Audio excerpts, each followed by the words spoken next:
To this specific discussion.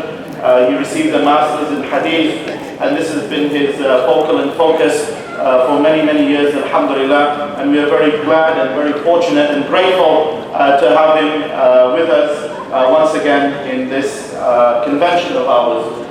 So without further ado, we call upon Mufti Muhammad ibn Munir. And for those of you who are not familiar with him, I'm not going to take much of his time in trying to introduce him to you, but please refer to his biography that has been provided in the booklet that you got upon registering.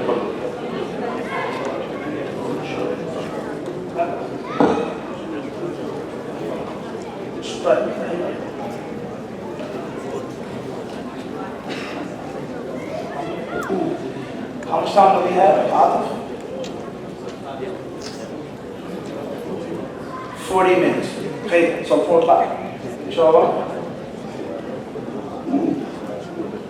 Bismillah ar-Rahman ar-Rahim. Alhamdulillah Rabbil Alameen. Salatu wassalam ala Rasulillah wa ala alihi wa sahbihi wa man tamassaka bihadihi ila yawm al-din, amma ba'd. I know that it's a well-custom and traditional practice of most speakers that before they start their lecture or class or session or whatever you want to call it, they give a little story or maybe a little joke. They say breaking the ice. Is this not the case? This happened, that happened, so on and so forth. Get the people to laugh, maybe to get the people interested, break some of the tension and nervousness in the air, etc. This is what most speakers do, whether they're Muslim or non-Muslim. So I really don't like doing that too much, but I feel this story has to be mentioned. I feel that this story is a benefit for us all, starting with myself firstly, and all of us in this room, bi'idhnillah subhanahu wa ta'ala, and any of Allah subhanahu wa ta'ala's creation, that this, or these sound bites will reach. Before the session, I was frantically looking for my iPad Air. It's old, but alhamdulillah. I said, where's the iPad? Jamil, do you have it? He said, no.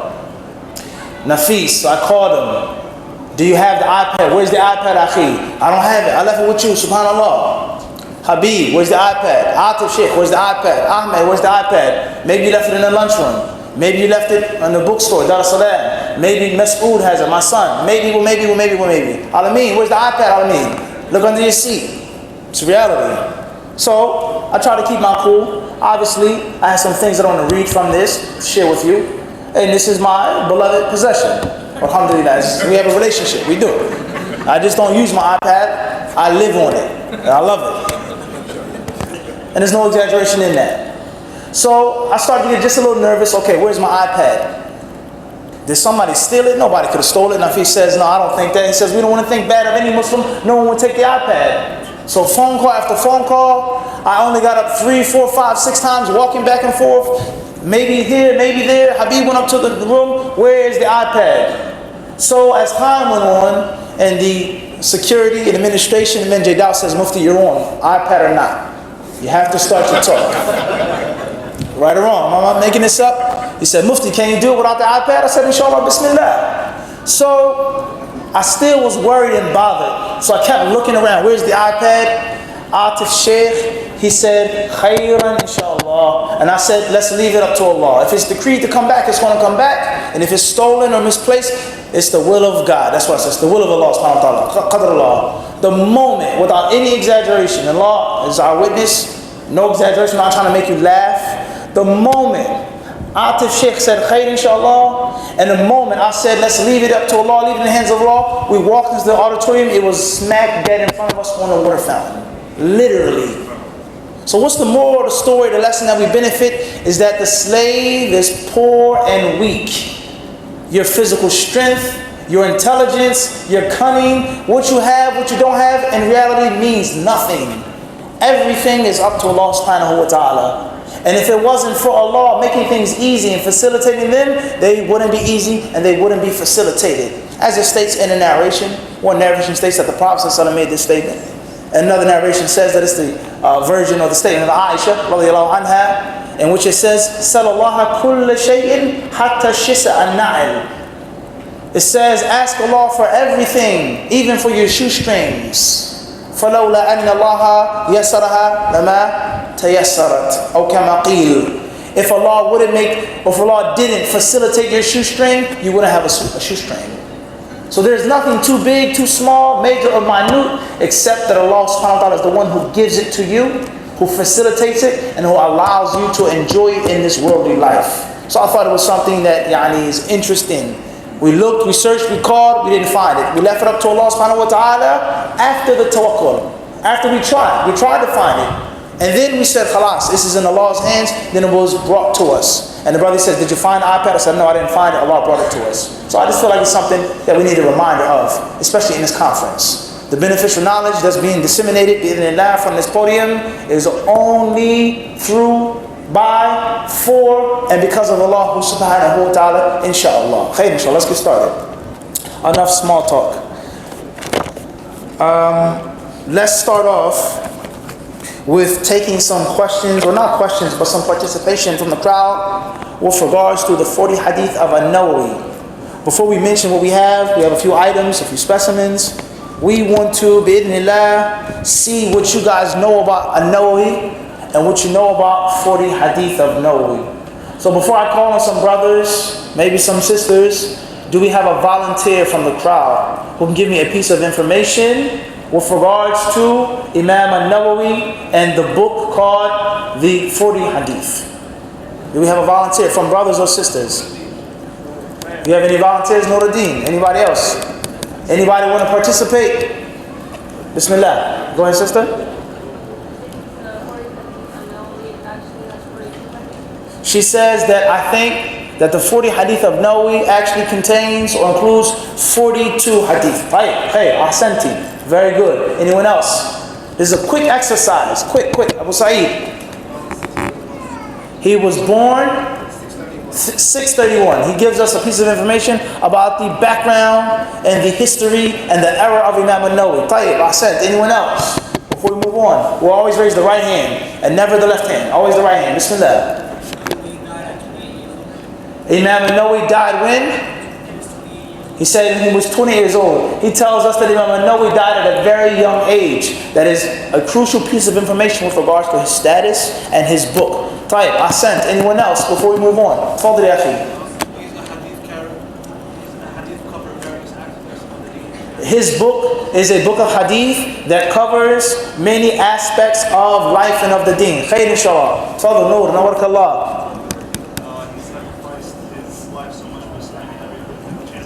That he sacrificed his life so much for the deen and for knowledge, he never got married. Tayyib, khair, ahsantum. Anyone else before we move on? Any other piece of information we have on this book or on the author? Bismillah.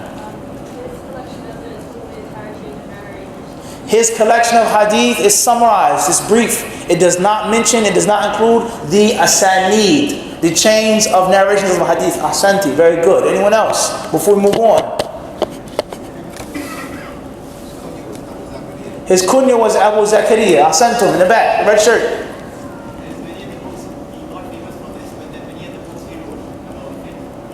That Imam al-Nawawi rahimahullah, he had many other books. And this book was one of the books that became so famous and so popular. Ahsant. Anyone else before we move on? Any other facts? The topic, it says, a critical analysis. You know what this word means?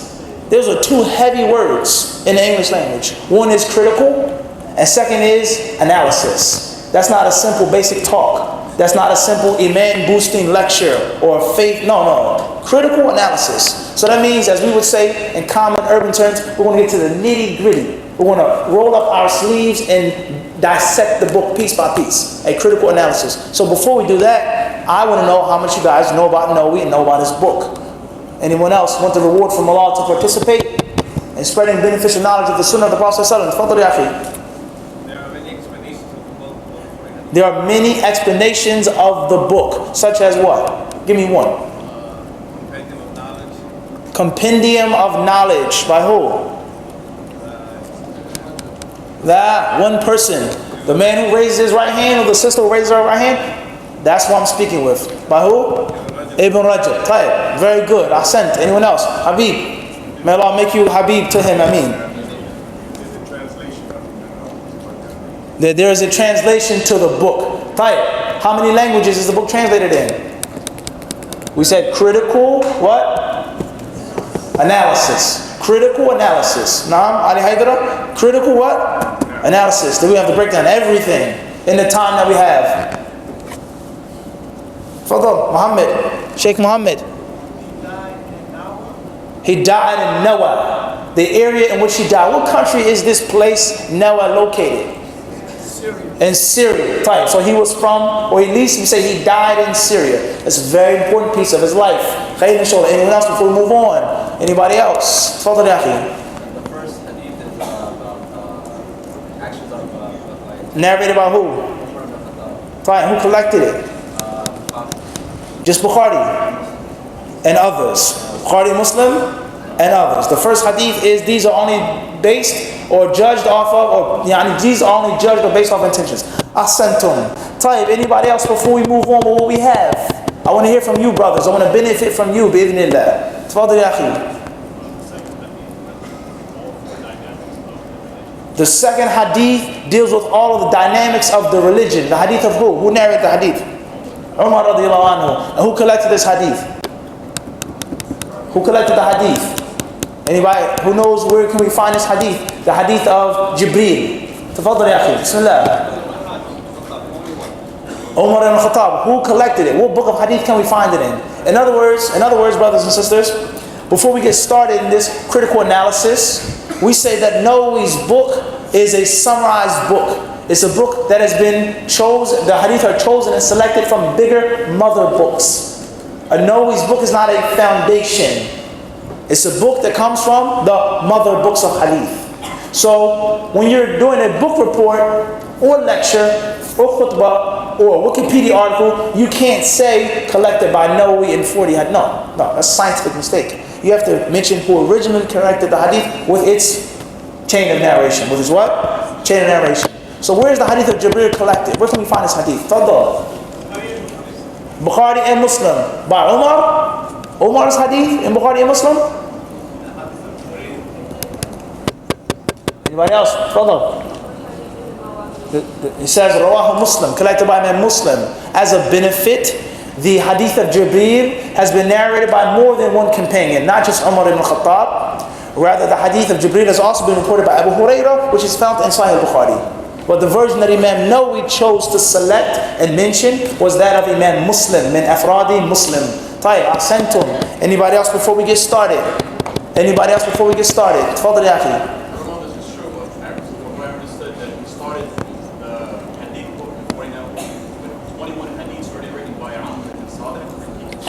Tayyib. Now we're going into the next level. Now we're beginning, bi'idhnillah, our critical analysis. That a Nawawi's book, as I just mentioned, is a summary or a supplement of other books. He says that Nawawi's book was originally 21 hadiths by another scholar, Amr ibn Salah or Salih. Al-Muhim, what's important is that An-Nawawi, he benefited from the works of the ulama who came before him. Very good piece of information. Ahsant. Anybody else? No time for notes. No time for notes. Put the pens down. Put the pens down. We said this in the class. There's no time to take notes. Pay attention. Get the recording to write down the notes. Anybody else? Anybody else? Any more participants?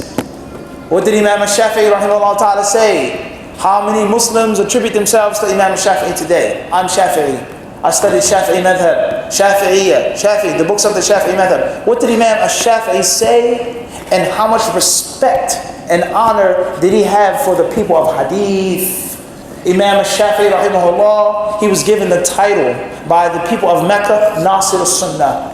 They called him the champion and the supporter of the Sunnah.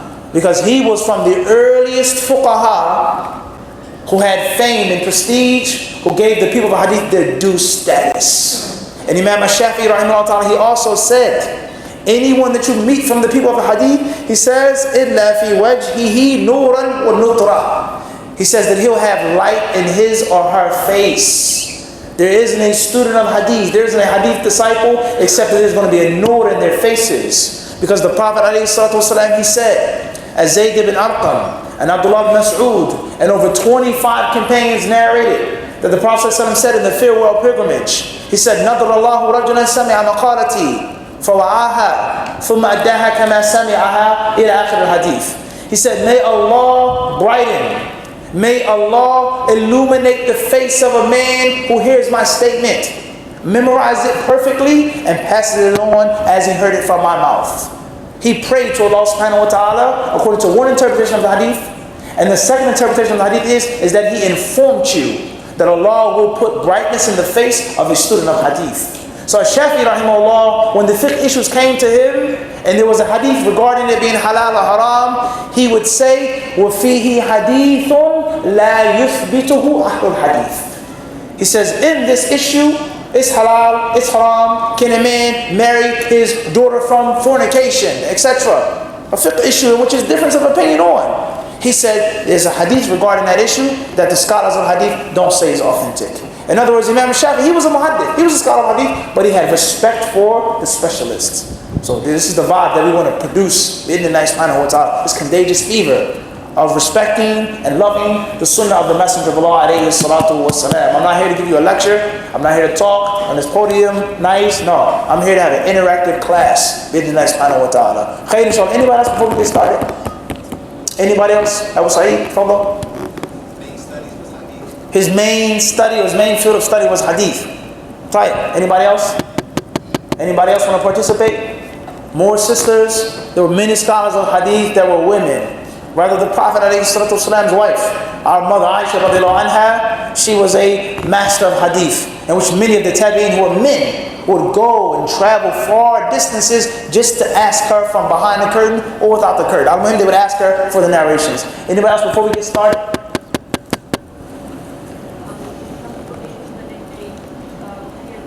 Some of them gave him the nickname Muhyiddin, which means the giver of life to the deen, the reviver of the deen. What is your name, sister? Tayyib, mashallah, Allah bless you. Anybody else? Anybody else want to participate? Khair inshallah, let's get started. Before we move on, or before we go and mention and read some things, I have a few books that I want you guys to make sure that you have in your libraries. Things which are staple, basic books of Islam, of the Sunnah, and specifically of the 40 Hadith of Nawawi. The first one is called The Compendium of Knowledge and Wisdom of Ibn Rajab al-Hanbali. Translated, Abdul Samad Clark. Publisher is Turath Publishing. This book, alhamdulillah, a good friend of mine, brother in Islam, he brought it to me today. May Allah reward him well. From a distance, from many miles. This is a translation of one of the best books ever written, period. Let alone explanations of hadith, let alone an explanation of a Nawawi's for the hadith. This is one of the best books in Islam written, period. One of the most classical works. And the title of the book is nothing about it is false advertising. Nothing. It says Jami'ul Ulum wal Hikam. Jami', a collective or a comprehensive collection of sciences and of wisdoms. في شرح 50 حديثا من جوامع الكلم, which is an explanation of 50 narrations regarding the Prophet ﷺ's laconic speech, his comprehensive speech. And we'll get more into that later on. The author, how do we get from 21 hadith to 42 hadith to 50 hadith? Al-Muhim is a book that you want to have in your library. Everything in the translation is not something that I would necessarily agree with. There's some things I feel could be translated in a better way, but in a whole, it's a good translation, an excellent book that you want to have in English. Moving on. Next one is called, I'm sure many brothers have this book, Commentary on the 40 Hadith of Nawawi. Sharh al-Arba'in al-Nawawiyya by Jamal ad-Din al-Zarabozo. It's an excellent scholastic work that has been written many years ago, in which the author put a great deal of time, effort, and energy in servicing this book. Something that you definitely want to have in your libraries. As far as Arabic, those hadith disciples who are fluent in the Arabic language, proficient in the Arabic language, then there are many books. First and foremost, as we said before, Jami' Ulum al-Hikam fi Sharh 50 Hadithan min Jawami' al-Kalim of Ibn Rajab al-Hanbali rahimahullah from the 8th century. This is a staple book And there's a book that I would recommend everyone who's a talib al-ilm to read from cover to cover over and over and over and over again. It's full of wisdom and science and knowledge. Then we have the explanation, for example, of Nawawi himself. He made commentary on many of the hadith that he put together. There's also commentary of the great master Ibn Daqiq al-Eid, rahimahullah, the great alim of Egypt, who died in the early, the medieval period of our Islam. He has a very beneficial explanation, which we have mentioned and done on our channel. Khairan, inshallah. The next book that we want to teach you about or show you is called Classic Series of 40 Hadith Collections. 40 Hadith al-Ajurri, compiled and explained by Imam Abu Bakr Muhammad ibn al-Hussein al-Ajurri, died 360 of the Hijrah. This book has nothing to do with Nawawi's 40 Hadith. As you can see, he died many years before Nawawi, but it's going to take us to the next phase of our critical analysis, and that is Ahmed Kandil, the 40 Hadith genre. There's a genre of books of Hadith in which we call Al-Arba'inat, books in which the authors put together 40 prophetic narrations. Now I want to open up the floor again. Munis, questions for you, inshallah, may you be blessed. Why did the scholars of Islam, the scholars of Hadith, why did they put so much focus and attention on putting together books with this number 40? Why not 30? Why not 20? Why not 100? Why 40? We have so many books that speak and talk about the number 40. What is so magical or mystical about this number 40? This is from Munis.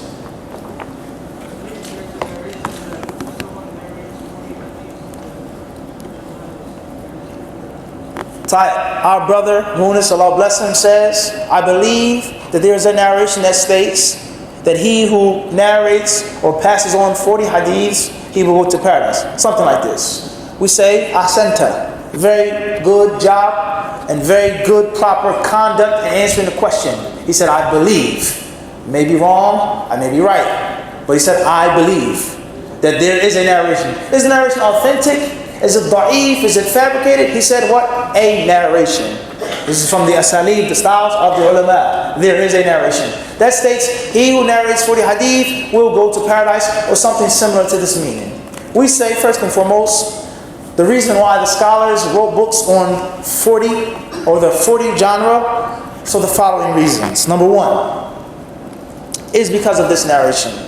And there are many versions of this narration. Some of them state, من حفظ على أمتي 40 حديثا بعث يوم القيامة فقيها. From those narrations is the one that states, anyone who memorizes 40 narrations from my nation will be resurrected on the day of judgment as an erudite scholar. In other words, this Muslim man or woman will have a great status, prestige, fame and fortune on Yawm al-Qiyamah for doing nothing but memorizing 40 narrations. And there are other things that explain this. We say in brief, and to keep things short, this narration is not authentic, rather it is extremely weak, on the borderline of being fabricated. How did the ulama of Islam, some of them, mention these hadith, narrate them, act upon them? That's not necessarily my job or my task. But that hadith is not authentic. And the Prophet, he did not say those words. But this is the reason. Number two, the second reason is, this is called what we call at-tafannun. We call this style or this technique at-tafannun, which means to mix up and to switch up your styles. In other words, to collect or to compile 1,000 hadith, 2,000, 7,000, 500 is relatively easy. Is relatively easy. But to take from thousands and make 40 that are comprehensive, that are sweet and beautiful and easy, lay them out, organize them, that takes a level of what? Skill. That takes some type of creativity. So the scholars of Islam, especially the muhaddithin, they always wanted to practice this art called at-tafannun, which means to mix it up and not to bore you, and not to mention the same thing over and over again. That's why we find them different, how they wrote several different books. Khair, inshallah. The third reason behind this is, as we said before, a contagious fever. One alim did it, another alim wanted to do it. A second alim did it, and a third, and a fourth, and a fifth. And then it became a classical style. As the poet said, تَشَبَّهُوا بِالْكِرَامِ وَإِن لَمْ تَكُونُوا مِثْلَهُم إِنَّ التَّشَبُّهَ بِالْكِرَامِ فَلَاحُ. He said, imitate the successful.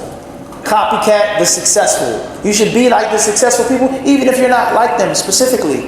For indeed, imitating a people of success is a means of success. In other words, you have a good example in the ulama of hadith who came before you. You have a good example in them. Khairan, inshallah subhanahu wa ta'ala. The next thing that we want to get into of our critical analysis is a brief, summarized biography of Nawawi rahimahullah ta'ala wa radiya anhu. And before we move on, there are many things that have been said about Nawawi rahimahullah. Some things are controversial, some things are questionable. There are things that are open up for debate with regards to his life and how he lived and what he believed in. We're not here to discuss those things in detail. We are here to shed some light, just a little bit of light, on who he was, where he was from, when he was born, when he died, and most importantly, how he lived, no matter how long or short his life was. And this is a summary from a larger work. والشيخ الإمام العالم الرباني محي الدين أبو زكريا يحيى شرف ابن مري الحزام النووي الحافظ الفقيه شيخ الإسلام في عصره وبعد عصره. وكان من العلماء العاملين والأئمة الراسخين وأولياء الله العارفين والزهاد المذكورين. ولد في العشر الأوسط من المحرم سنة 36 للهجرة بنوى ونشأ بها. وكان آية في النجابة من صغره وقرأ بها القرآن.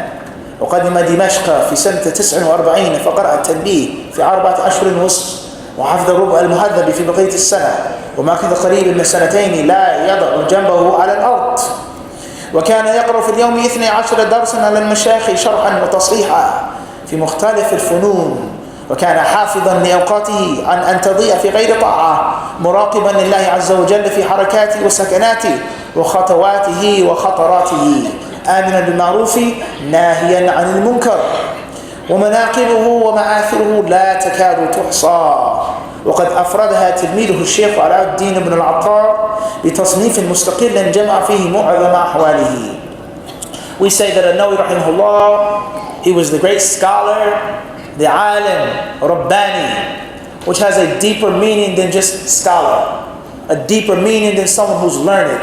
When we say someone who's Rabbani, is a whole nother level of depth, which we don't have the time to mention right now. He was given the title Muhyiddin. His kunya was Abu Zakaria. His first name was Yahya Sharaf ibn Murri al-Hizami al-Nawawi. In other words, not only did he die in Nawab, but he was born in Nawab. So he's attributed to that village or that city or that town, and that's why he takes the ascription al-Nawawi. He was the Shaykh al-Islam during his time and also after his time. He's from those ulama who not only knew a lot, but who acted a lot. He was from those firmly grounded people who had a great deal of knowledge and wisdom from Allah subhanahu wa ta'ala. And bi'idhnillah, inshallah, he was from the awliya of Allah subhanahu wa ta'ala. Those who weren't just normal slaves of Allah. Bi'idhnillah, only Allah knows. But we hope, bi'idhnillah subhanahu wa ta'ala, that he was from the chosen slaves, the friends of Ar-Rahman, inshallah subhanahu wa ta'ala. He was from those ulama who was well known to practice a great deal of zuhd, of abstaining from unnecessary things from the worldly life. He was born in the middle of the month of Muharram in the year 631 of the Hijrah. The year 631 of the Hijrah in the town of Nawab, which is a current location in Syria. He grew up there, and from his very young, small age, he was a prodigy, as they would say. He was a genius. He was someone that was blessed from day one. When he was a very small young man or young boy, he read and studied the Quran. Then he traveled to Damascus. In other words, he didn't stay in his own town, his own village, but he went abroad. This was the practice of the scholars of the past, not those who remain in one place and don't study and don't travel. La. It's not the way of the ulama of hadith. The ulama of hadith, they traveled. Jamil, they left their homes to another place for more knowledge. They migrated for more knowledge. So he went to Damascus in the year 649. How old was he when he traveled? How old was he when he went to Damascus? How old? What is the average 18-year-old doing nowadays? Unfortunately, we spoke on this in the JMIC a couple months ago. The average 18-year-old Muslim, unfortunately, is clueless. Doesn't have a clue about life.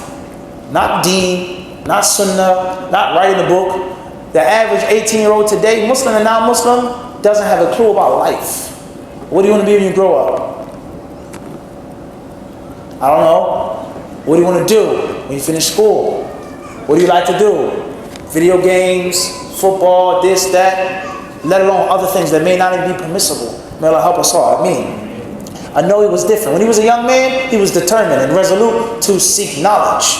And this is something that we've said, and Allah knows best how many times. If you're young, if you like knowledge, if you're fond of knowledge, do not waste your time. Go overseas and study. Marriage, work, my mother, my father, this and that. If you like knowledge, male or female, you need to travel, leave your home. There's knowledge here in America. No one said that it isn't knowledge in America. And we do not agree with the statement of those who say there are no scholars in the West. That's hogwash. We don't agree with that. That's kalam fadhi. It's a waste of time even mentioning that statement. We don't agree with that. However, when you travel, you leave your home, it's much greater than just collecting information. It doesn't mean that you can't get the same information in America. But when you travel, you leave your home, you're away from your friends, your relatives. When you travel, when you leave your home, you're making a huge, immense sacrifice. And Allah subhanahu wa ta'ala will repay you and recompense you. And the list goes on. Benefit after benefit after benefit that you get for traveling to seek knowledge. This was the way of the ulama. You're not going to read the biography of an alim of the past, except that he sought knowledge and he traveled, with exceptions to a few, such as Imam Malik, rahimahullah, whereas he lived in Medina. And a great deal of knowledge was already there in Medina. So Nawawi, rahimahullah, he traveled in the year 649, and he began to study some books from the